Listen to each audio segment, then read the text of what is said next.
Ladies and gentlemen, welcome to the greatest podcast now in America. Welcome to the greatest podcast now on planet Earth. Welcome to the greatest podcast in the universe. I am your host with the most charisma, the boast, Desmond Pin, and this is the Pin Down. This is kind of a special edition of the Pin Down because I just got done watching SummerSlam 2022, and oh my God, we got some stuff to talk about. So, let's dive into it. So I'm going to make this really quick, not take up too much time. It's already kind of late. It actually went by a lot later than I thought it was going to be, which is kind of interesting because like the WWE pay-per-views for the most part have kind of been like 2 to 3 hours. So I was expecting it. Oh, wow. Never mind. I'm dumb. Sorry. It was 3 hours, but I guess it just felt a little bit long. Like I remember I just got tired a little bit. And before you say, maybe because I'm old, I'm only 22, but, I will say I wasn't planning on doing this podcast special edition of SummerSlam just because I feel like if I do one, I'm gonna feel like I have to cover every every pay-per-view that WWE or AEW has, and I'll keep it a buck. I'm not really making big money from this podcast. I'm just I'm kind of doing it as a hobby for now, and I'm hoping it turns into something I keep on doing, but who knows? I might just cover the big four, SummerSlam, Survivor Series, Royal Rumble, and WrestleMania. Why did I put the 5 up there? I'm stupid. It's late. I'm tired. Obviously, that's why I'm acting stupid. It's going to get worse, ladies and gentlemen, as you keep on watching. But like I said, let's go ahead and dive in. So we can talk about the first match of the night: Bianca Belair versus Becky Lynch. I'm tired. I'm sorry. Let me just say, Bianca Belair and Becky Lynch do not miss. I cannot stress that enough. If you follow me on Twitter, LostKing99, which you should, I retweet a lot. I don't really post much. They absolutely killed that first match. They did so well. I remember like the Spanish Fly ending into the KOD was nice. The KOD on the outside. Becky hitting a leg drop on the barricade. Like, to me, I feel like Bianca Belair and Becky Lynch should be on the same pedestal as like Sasha Banks and Bailey matches, especially like their match in NXT.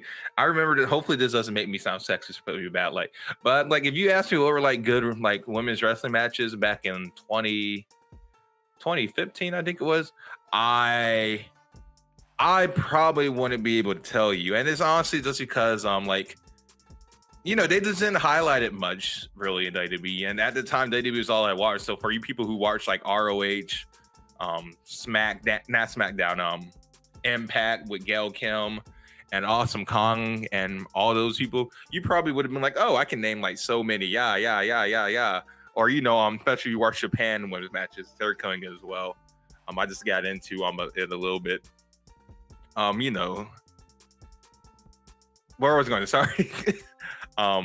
Bailey and Sasha Banks opened my eyes to like how good like women's wrestling is and how good it can be, because that match, that was my favorite match for like, I want to say that I think that was my favorite match of 2015, if I'm being honest. It was probably yeah, I'm not gonna lie, that was probably my favorite match of 2015, because that match was just blew my mind away with everything about it, the chemistry, the in-ring psychology, the moves, everything was just so match was good. But I already know what you guys want me to get to. The aftermath. Bailey is back. I'm so happy. I kind of expected Bailey to return.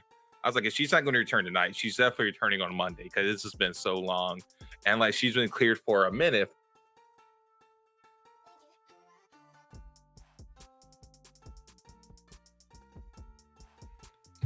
But awesome that Bailey returned. Like that actually made me so happy. But what made me even more happier was when I saw Dakota Kai on it. Oh my God. I was a humongous Dakota Kai fan, especially in NXT. I don't know too much of her independent work, but oh man, Dakota Kai. And then you had Io Shirai. I think she's now going by Io Sky, which, I like the name. It doesn't matter. Name changes doesn't really bother me too much when WWE does it, or just any place does it. But man, like Them showing up as like the new stable kind of gave me 2016 or 2017 Raw after SummerSlam vibes when Paige showed up and she had Mandy and Sonya, and then you had the Riot Squad showed up, like all that, like just gave me vibes to that. So that was good. I'm definitely looking forward to it. And Becky Lynch's face turn. I'm definitely looking forward to seeing how she does with that and how that goes. So awesome start of the show. And then we had Logan Paul versus Miz. I actually wasn't expecting it to be the second match. I was honestly probably expecting like Baron Corbin versus Pat McAfee to be, but still happy, great. Everybody did phenomenal parts. If you follow me on Instagram, I was already kind of giving my praises to the first two matches, and then I decided I was going to give it the rest to you fine people tuning in and YouTube land and Anchor and wherever you are. But bravo to everybody who did their parts. Tommaso Ciampa, I kind of like what he's doing. I know a lot of people are kind of mad. They're like, oh, we want Black Heart Ciampa. We want like the Heartless Ciampa. We want him to be like he was at NXT. But like, I think he's doing a good job. Like, even we can say, even if it's something he didn't want to do originally, he's making the best out of it. But if I'm not mistaken, they asked him about it, and he said he did a whole promo where he was like, I can go with this man. Like, we have pretty much the same story. I kind of like that. The only thing that I guess I don't like is that we all know where this is going. Like, we know that either the Miz is going to turn on Ciampa, and Ciampa going to turn on Miz. They're going to feud. It's probably not even going to be that really good of a feud. If I'm just from the track record of whenever tag teams or groups break up, they might win the gold. So that's like the only thing. Like, the ending kind of already tells itself. But hey, I'm just enjoying the ride presently. AJ Styles making an appearance. I'm kind of like that. I kind of wish they gave AJ Styles a match, but it's all good. I love the phenomenal superstar known as AJ Styles. Great stuff. So second match, awesome. Logan Paul. Oh my God, I almost stopped talking about what I mentioned. Logan Paul. Logan Paul crushed it. Logan Paul did so well. The frog flash, drew the announcer table, gold, the backflip. Like, he was really showing off his athletic chops, and that is saying a lot with him being in his only second match. And I will say, round of applause to Miz as well. He did phenomenal as well.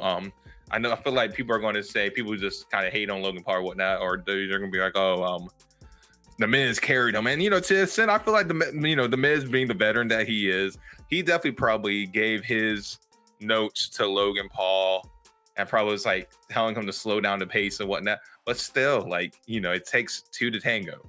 So yes, so that's my thoughts on that match. Third match was Judgment Day versus Rey Mysterio and Dominic Mysterio. I'm not gonna lie, I wasn't expecting too much from this match just because we literally just saw it Monday.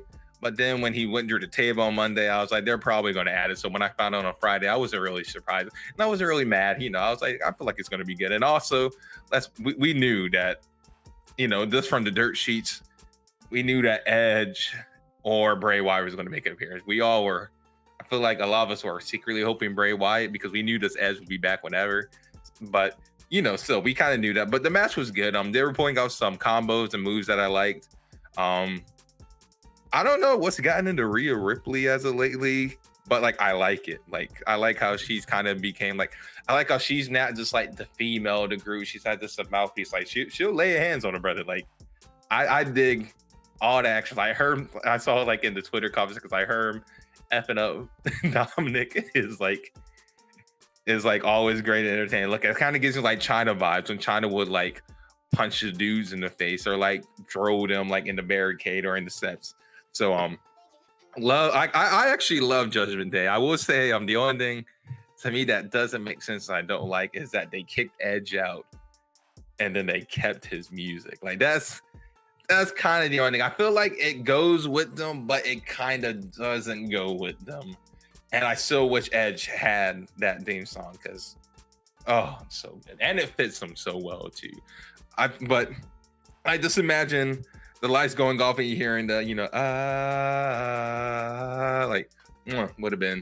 would have just been good. But yeah, I liked it. I feel like it was a pretty good match. After the first two started hot, I feel like it somewhat kept the momentum for the most part. I like it. I'm looking forward to their feud with Edge.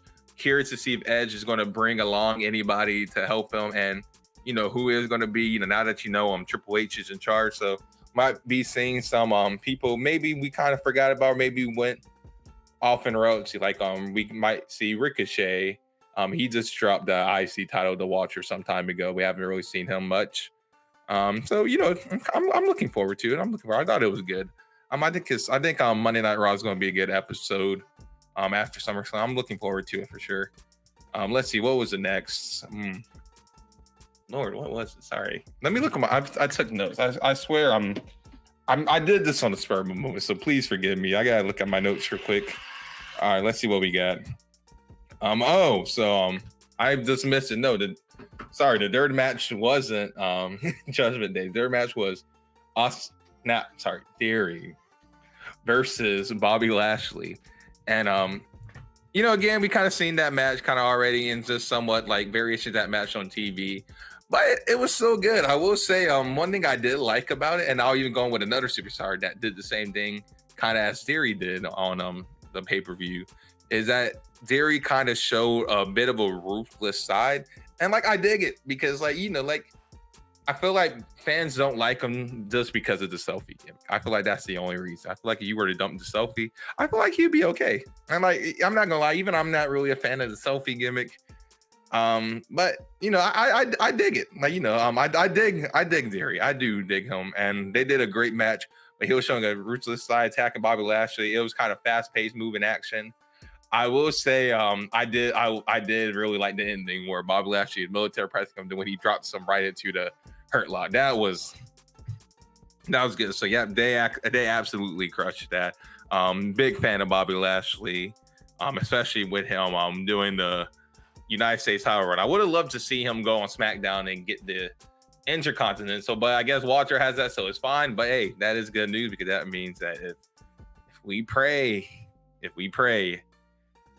that we can get Walter versus Bobby Lashley, and just take my money. Take my money. Okay, moving on. Sorry, I got lost in that dot. But yep. So 4 matches, all good. So 4 down, 4 more to go.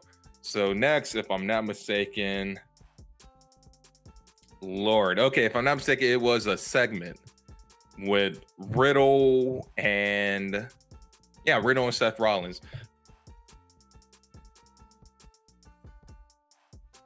Apologies, the mic keeps going out. I'm so sorry. But they did a segment with Riddle coming, Seth freaking Rollins, bring your ass out here now. And I liked it. I feel like if they were if all is right about the TV 14, I would have used that maybe to show some blood. Like I would have had either Seth Rollins or Riddle going away bloody, because I feel like that was good. I liked it. I like how Seth wasn't backing down. He was like going there too because he voiced his frustrations of not being on the card. So I like that they did something. I know there was rumors of him going against Dolph Ziggler on SummerSlam, which I feel like would have been a nice match. I feel like they definitely would have sold the show. No pun intended. I feel like it would have been a little off though. That's like my only concern. Or like they were rumored that Johnny Gargano was going to come back, but that was more so fan rumors. I don't think anybody on the dirt sheets really confirmed it or not. But I like that segment. And then you had Drew McIntyre come out. I'm just gonna go ahead and get the segment out of the way. You had Drew McIntyre come out, and he had the whole crowd behind him. So I'm really interested to see who's walking out of Clash at the Castle. I have a feeling it's going to be Roman, just because I don't think they're going to take the straps off him yet. But I feel like it's not too high hopes to think that McIntyre might have a chance on coming out of here strong. I'll be happy either way. I love McIntyre. I feel like the dude carried WWE. Him, Bayley, Sasha carried WWE during the pandemic era, like because he was just showing a different side of him. He was like, I remember like he came and was like, "Hi, you cool cats and kittens," like in the camera, and I dig that. That was So I'm okay with whoever.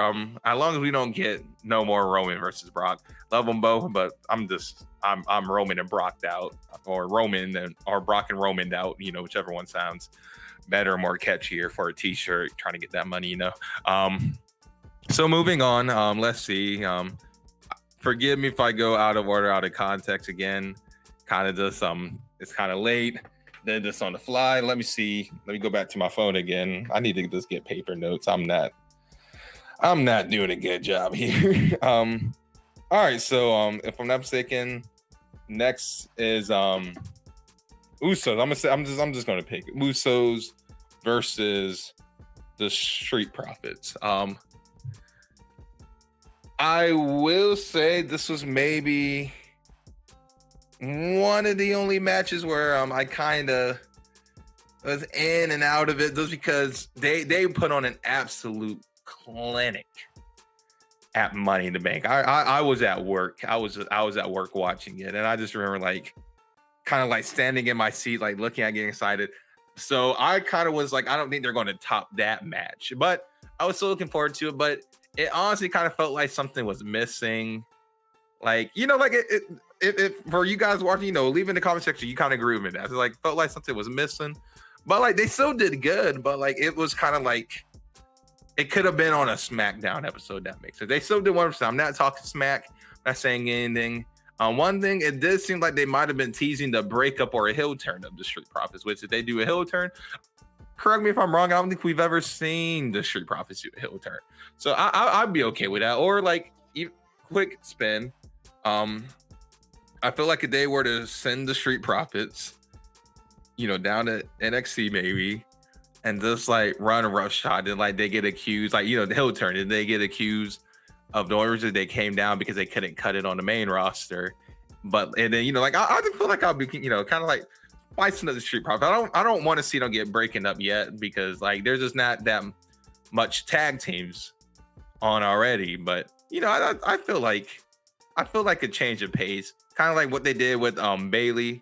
I feel like that would be very nice and very okay with the Street Profits. But I digress. Moving on, we're gonna go into 1 second, I forgot. The Mason or Mase and Mansoor model, gimmick. I kind of like that. Maximum models. That was pretty good. That was pretty funny. I'm kind of looking forward to their characters and whatnot. I'm getting Breezango vibes, so I dig it. All right, so moving on, we got Liv Morgan versus Ronda Rousey.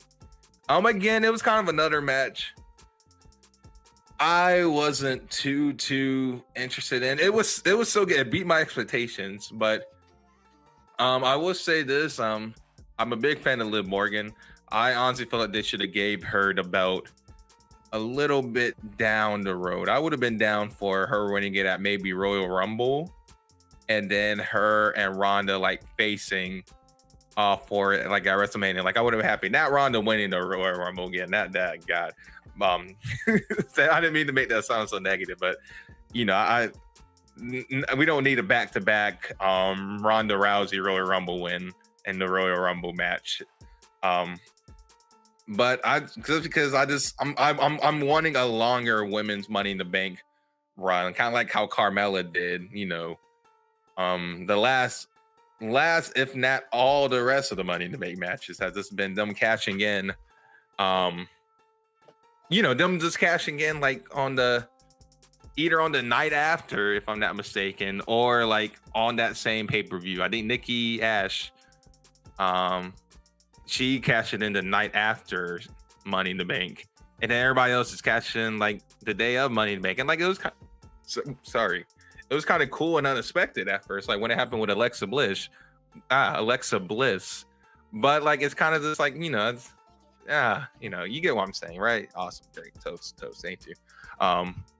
But let's go into the match. I digress with my whole pet peeve with that. It was good. The only thing I would say I didn't like about it was the kind of like double finish. One person gets pinned, the other person taps out. I feel like what I would have done, like if I was booking match, I'm not saying that I'm a better booker. I'm not saying that they don't know what they're doing. I'm not going to that extent. I would have done Ronda, like, getting cocky, like her just beating the dog shit out of Liv Morgan. And the next scene, like they're outside, and then like she messes up and like knocks herself out, like, or whatnot. And then she gets in the ring after the 10 count, she's kind of mad and she's shaking Liv Morgan's head, and then she heels turn on Liv Morgan. I feel like that would have got Liv Morgan a lot of sympathy, and it probably would have made like Ronda Rousey's heels turn a little bit better. But yeah, I like I don't mind I like Ronda more as a heel. I was kind of hoping she would come back as a heel. Glad it happened, glad it happened. I do like so I'm kind of curious, to see how she does. I do feel like the babyface gimmick doesn't really suit her too much. I can kind of hear in her when she's talking to the crowd. It kind of seems like she I remember hearing on the dirt sheet at one time, so take it with a grain of salt, that they wanted her to come back as a heel, but she wanted to come back as a face. So if that's true, then I feel like Triple H or Vince or somebody talked her into it. But I feel like it'll do good for her, because when she was a heel in 2019 leading up to the Triple Threat main event of WrestleMania, I really enjoyed that, and I thought that was really good. So I'm really looking forward to that. We already know we're going to get Liv versus Ronda, so probably expect that at Clash at the Castle. But again, not really complaining about it. I'm okay with that. I'm trying to think. I just want to make sure I didn't miss anything just before, because I want to make sure I did cover everything. I don't want to Pat McAfee versus Baron Corbin. That is what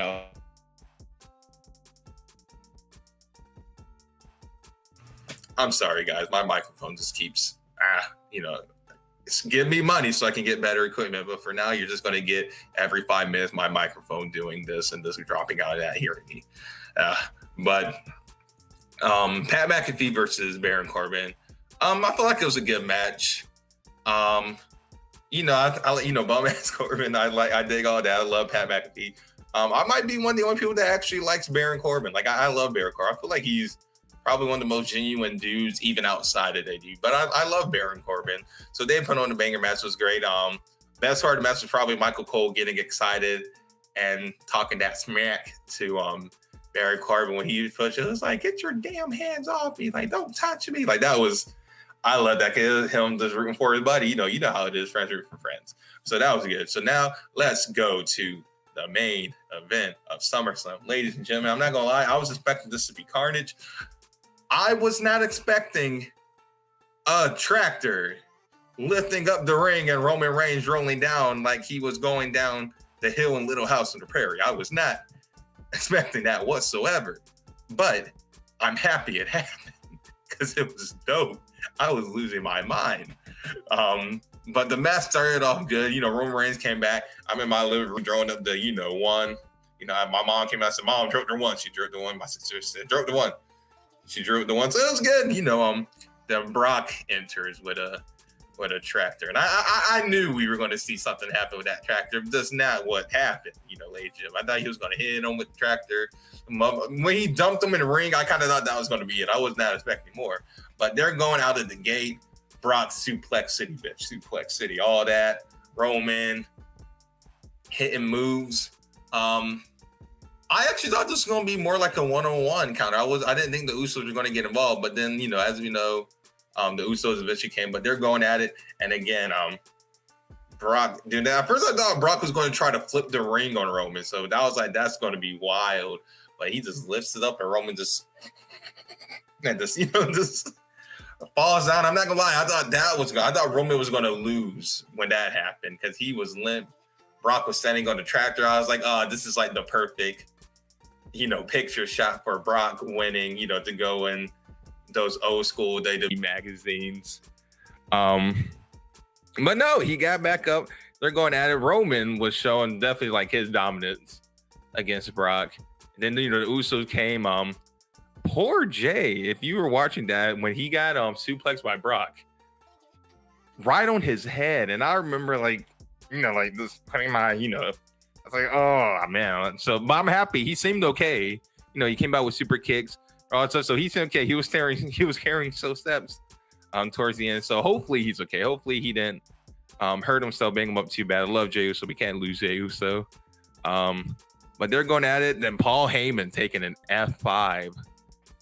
Drudy announced as I wasn't expecting that. I'm kind of glad it finally happened though. But man, that was another good part. Brock just showing absolute resiliency, why he's a beast, why he's a dude getting paid $22.5 million a year. More money than probably any of us will ever see. But it was a good match, and I'm happy like that they, did something different. I'm happy it wasn't just a normal match. They did really good. The main event to me did not disappoint the way I feel like I and probably other fans were expecting it to. So great. Again, just my take, and I'm not even gonna call it a hot take. I think everybody probably, agrees with me. WWE, Brock Lesnar, Roman Reigns, Stephanie McMahon, Nick Khan. We do not want another Brock Lesnar and Roman Reigns match for a long time. Keep your promise. Keep your promise. We do not want this match for a long time. All right, well, that's the end of this special edition of the Pin Down. Thank you for watching this. Let me know in the comment section what you think. If you want, you can go follow me on TikTok at KingOtsy99. You can follow me on Twitter, LostKing99, and then you can even follow me on Instagram as Kingpin99. I have a lot of this different King stuff. Don't ask why. Long story. I might explain later. That might be one of my weird intro takes if I do the whole rewind thing. But thank you for watching this. I hope you guys enjoyed the pay-per-view as much as I did. And I look forward to when we talk about next. I will give you a tease into the next episode. So the past 3 times I've done this podcast, it's been all day to be talk. So the next episode, I will list my top 10 favorite AEW wrestlers. So tune in for that. Maybe even, shoot me a DM and let me know who you might think, who you might think should be on number 1. I already know what my top 3 is. So I just got to go down the list and, they might shock you. And then if they do, we can talk about it like, normal adults. We don't got to cuss each other out in the group chats. We don't got to drain each other to a fight. Also, you guys just don't want to fight me either. I mean, look at me. Look at God mode, But thanks so much for watching this special edition of the Pin Down. I'm your host, Desmond Pin.